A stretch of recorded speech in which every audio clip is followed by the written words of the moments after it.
Magandang araw po ma'am. So ito na po ma'am yung sewing machine natin. Ito na po yung pinaka full tutorial guide po natin sa ating sewing machine. Ito na po yung kompletong accessories with pressure foot.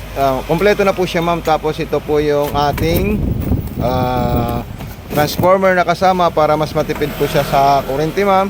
Din yung outlet po natin ma'am, itong foot pedal ng ating sewing machine. Dito po natin isasaksak ma'am.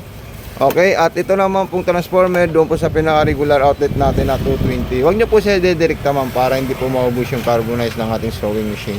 Kaya may free po siyang ganito ma'am. So okay, umpisahan po natin yung refilling thread at yung mga iba't ibang klaseng specs ng ating sewing machine.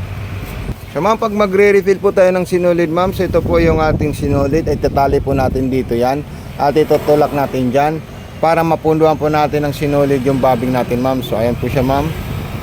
Ayan, ito po ay foot control po ma'am, kaya napakaganda po ang performance ng ating sewing machine at heavy duty na rin po siya ma'am. Ayan. Okay, once na napuno po siya or tama lang, sakto lang yung threading system natin, so pwede natin tanggalin yan ma'am. Then tutulak natin papunta po doon.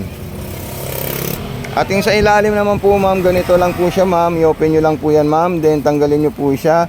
Ito po yung bobbing natin sa itaas. Kompleto po yan ma'am. Meron po siya dito. Nilagay ko po na bobbing is fiber para hindi po kinakalawang. So nandito po yung lagayan natin dito ma'am. Ayan. Then ilalagay po natin yung bobbing natin dito sa itaas. Then papasok natin doon. May thread guide naman po dito ma'am para sundan nyo po siya ma'am. Then ganyan lang po siya ma'am. Then ito naman po is pwede nyo po ilagay dito or doon kahit saan. Pwede po siya ma'am. Para mailagay nyo. Kahit anong sinulid po yan ma'am na pwede nyo ipasok dito, pwede nyo po gamitin. Long thread, saka small thread, medium thread. So ganyan po siya ma'am. Urong nyo lang po yung kaliwang kamay nyo po ma'am. Ayan po. Then arrow number 2 pataas. Then 4 pababa. Then 5 patusok sa butas ng karayom. So ganyan lang po siya ma'am, kadaling gamitin ma'am. So ayan po siya ma'am. Pagkatapos ma'am itusok sa butas ng karayom, ikutin nyo itong pa-rotation pababa para makain niya yung sinulid sa ilalim.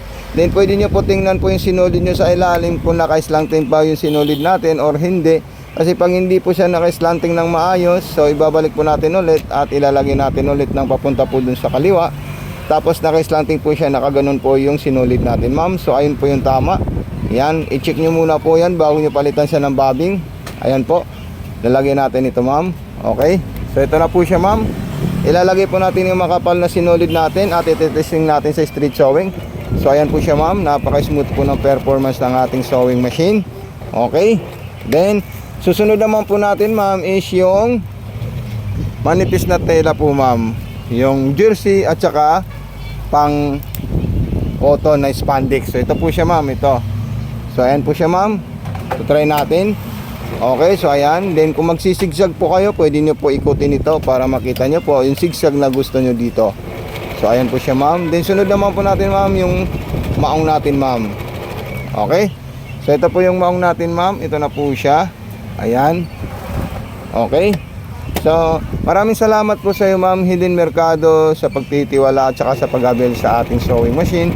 Dito po siya nag-avail sa ating TikTok sa Mato Sewing Machine po mga ma'am and sir. So ayan po siya ma'am. Si ma'am Helen po ay nanood sa ating live streaming kanina. So nagustuhan niya po yung live natin sa sewing machine natin na Toyota brand na heavy duty. Kaya in-order niya po agad. So thank you so much po sa iyo ma'am. God bless po ma'am. More power po.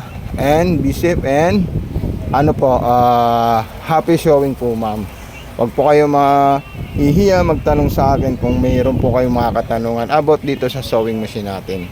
So maraming salamat sa iyo ma'am ulit. God bless po ma'am.